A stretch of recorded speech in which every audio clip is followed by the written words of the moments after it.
41. By no means our worst. Welcome back to the channel, guys. Episode 6, where we are playing DartBot from level 1 all the way up to level 18. And during each episode, we're going to be talking about lessons, tips, tricks, things I've learned from playing this game now for just over 2 years. And of course, bring it to you on my YouTube channel. I was going to be talking about practice routines, but I think I've done enough of that. So today, I'm going to be talking about consequential practice. And I called this video Why Purposeful Practice is Dead. And it all comes from a couple of things that I learned, particularly from a lesson with Matt Edgar.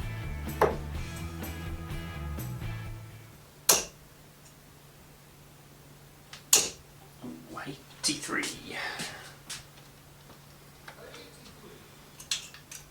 So in the last episode, episode 5, if you caught it, I talked about ensuring when we've got time available to practice darts that we are using that time wisely and that we are focusing on a particular part of our game that we want to improve. Throughout this channel, one of the things I've brought to my game is the concept of purposeful practice, which I learned through seeing a psychologist called Jamil Quresh, I'm working with a professional golfer called Freddie Meikle, and through reading the Dr. Bob Rotella books, which I've cited a number of times. And all of them talk about exactly what I said there, focused practice which is purposeful. If you think if we just stand here for an hour and chuck it at treble 20, yes, there'll be some technical benefit maybe to that, or some alignment benefit maybe to that. But what we're not doing there is we're not recreating a game, we're not recreating pressure, we're not looking and changing targets, we're not recreating any kind of atmosphere or mental strain that we would need to feel, that we are going to feel when we are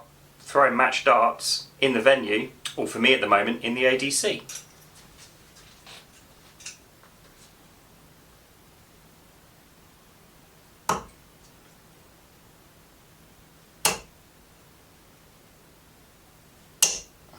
Didn't quite work down quick enough. The first one came out quick. So yeah, purposeful practice is very structured, it's very focused, and it's very input goal focused. However, as I alluded to, there are some limitations. It doesn't replicate match pressure. You can kind of go through the motions. And if you have particular practice games that you use a lot, I do, I use 10 up, down 1 all the time, you can kind of, yeah, as I just said, feel like you're going through the motions of that practice routine without really any consequence of missing. So what is consequential practice and how can you use it in a darting context?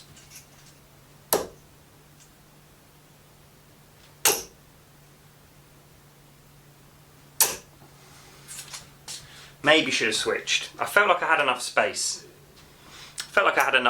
Maybe not. So simple examples of consequential practice is actually on Darts Counter, the hard difficulty on Bob's 27, whereas if you go under into negative points, the game ends, you have to restart. And that's what we're looking for. What happens if we miss? So if you're doing round the world, for example, in doubles, and you miss all 3, or you miss 6, or you miss 9, whatever your ability is, what happens if you miss? Do you go back 1? So as you start to tick through the darts, it adds a bit of pressure, right? Dart 7, Dart 8, Dart 9's got to go, or we've got to go back to the beginning. You can also add a little bit of that mental workload with your imagination. If you're practicing away and you are working on, say, you're playing 1-2-1, if you don't get down in, again, 6, 9, 12 darts, whatever your standard is, it doesn't matter.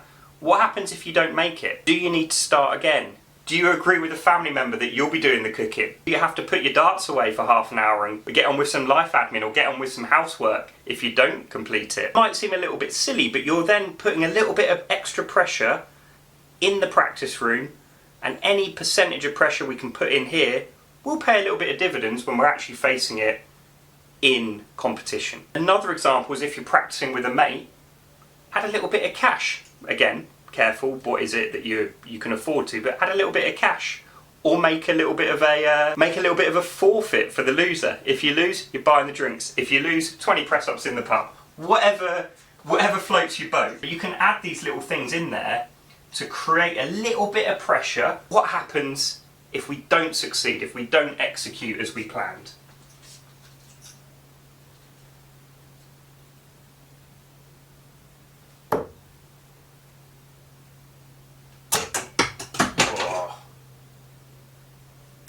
Oh, 22. Got to find that dart now. 1 second.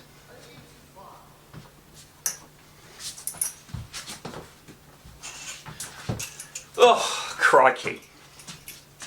That was a long way down, not for me, if you've seen me, I'm not that tall. Now why would we want to do that? Now, why would we want to add that and go on that journey from just standing and throwing to having purposeful practice to building in consequential practice? Why do we want to go on that journey? Well, first and foremost, consequential practice mimics a bit of tournament pressure, which is what I was talking about previously. It's actually as well training you about emotional control and training you about resilience. If you start to add a bit of pressure on yourself and you miss, how do you handle that? Do you handle it well? Do you brush it off and just throw again? Or do you get angry? Do you chuck your last dart at the board in anger, even though there's no one about and no one cares? How many times have you played online and noticed someone does that? Adding that bit of pressure in here, you are then teaching yourself your emotional response to when things don't go so well. When you're aiming at treble 19 and it bounces out. Oh, come on, Matt.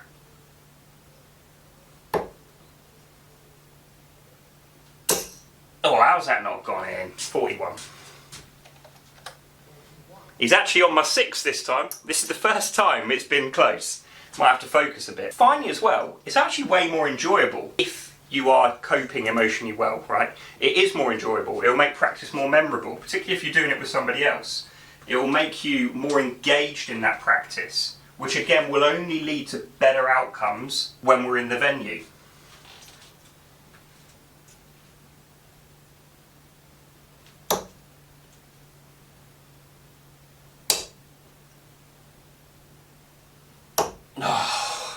I got the 4, but I was hoping for 54.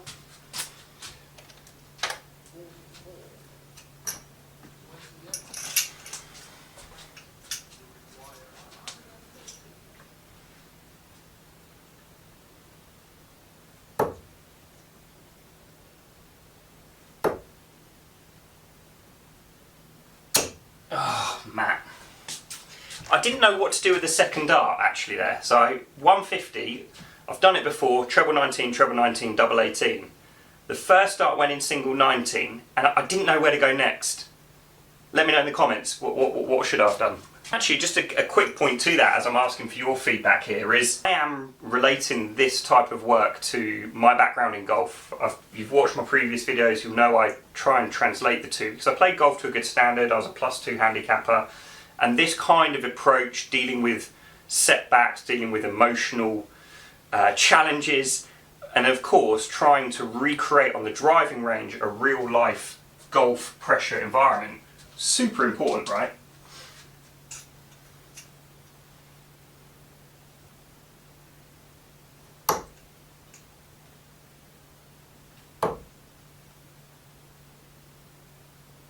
No! No! That'd have been so good for the camera, but we missed it. Oh, it would have been good. But now, talking about recreating pressure, DartBot's on tops, we need to tidy up.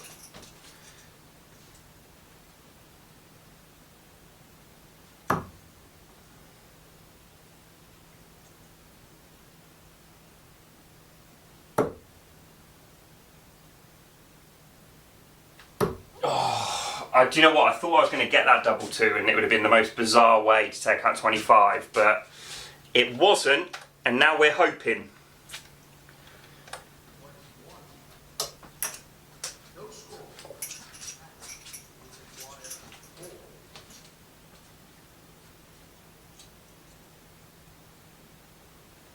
Yes.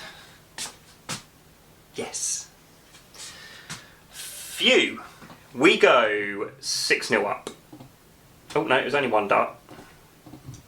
So yeah, just to summarise this episode here, we go 6-0 up against DartBot, which I was definitely hoping for. We hope to see off 7 and 8, and then things start to get a bit dicey. But if we've got a 7-0 lead, there's still 9 matches to go, so we can still lose. So we need to make sure we're a bit more focused anyway.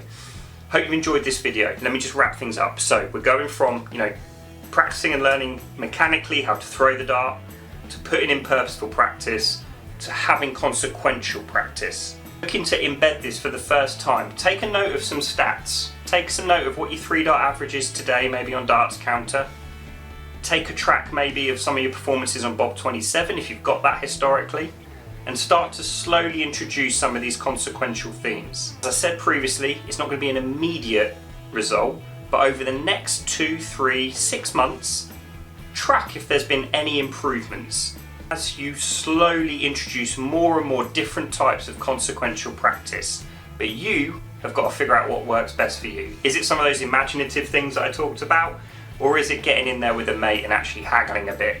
Whatever it is, understand what triggers you to feel that kind of pressure in the practice room. Take real note when you're playing online or wherever you're playing practice, how you emotionally handle when things don't go too well, how you deal with poor consequences, and between you and between me, we're going to get a little bit better at this game. Hope you enjoyed this one.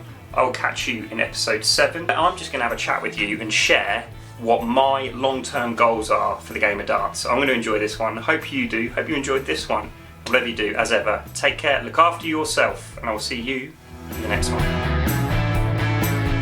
Finally, if you enjoyed this video, you can catch episode 7, my goals, ambitions, dreams and hopes for the future up here.